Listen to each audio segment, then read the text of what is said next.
বিধায়ক ও বিধায়ক ঘনিষ্ঠদের বিরুদ্ধে ডাকাতির অভিযোগ তুলে পোস্টার। হাসনাবাদ ভবানীপুর এলাকায় হিঙ্গলগঞ্জ বিধানসভার বিধায়ক দেবেশ মণ্ডল ও তার অনুগামী ইউনুস মোল্লা তার বিরুদ্ধে ডাকাতির অভিযোগ তুলে পোস্টার দেখা গেল ভবানীপুরে।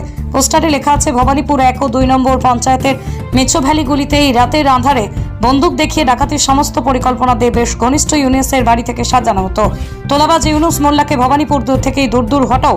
রবিবার সাত সকালে ভবানীপুর বাজারে এরকমই বেশ কয়েকটি পোস্টার দেখে ইতিমধ্যেই চাঞ্চল্য ছড়িয়েছে এলাকায়। যারা বিরোধী পক্ষ আছে, যারা মানে পূর্বদিনে মানুষকে অত্যাচার চালিয়ে গেছে, তারা তো তাদের সেই শক্তিকে পুনরায় ফেরত পাচ্ছে না। এখন কিভাবে সেই ভালো মানুষটাকে দমিয়ে রাখা যায়, সেই দমিয়ে রাখার জন্য সেই মানুষটার নামে অপপ্রচার চালাচ্ছে।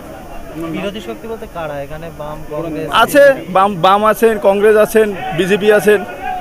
ভাবমূর্তিকে নষ্ট করার জন্য বিরোধী শক্তি যারা বিজেপি দালাল, তাদের এই কাজ। তাদের সমাজে তারা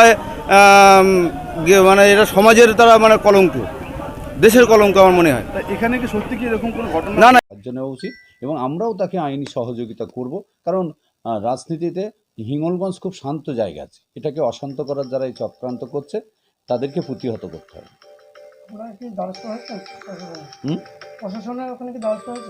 প্রশাসনের দ্বারস্থ এটা তো একটা অন্যায় কাজ, এটা অবৈধ কাজ, মিথ্যা করে করছে এবং যারা করেছে চক্রান্ত করেছে আমরা জেনেছি, নিশ্চয়ই আমরা অভিযোগ দেবো, আমরা এইটা প্রশাসনের দ্বারস্থ হব অবশ্যই।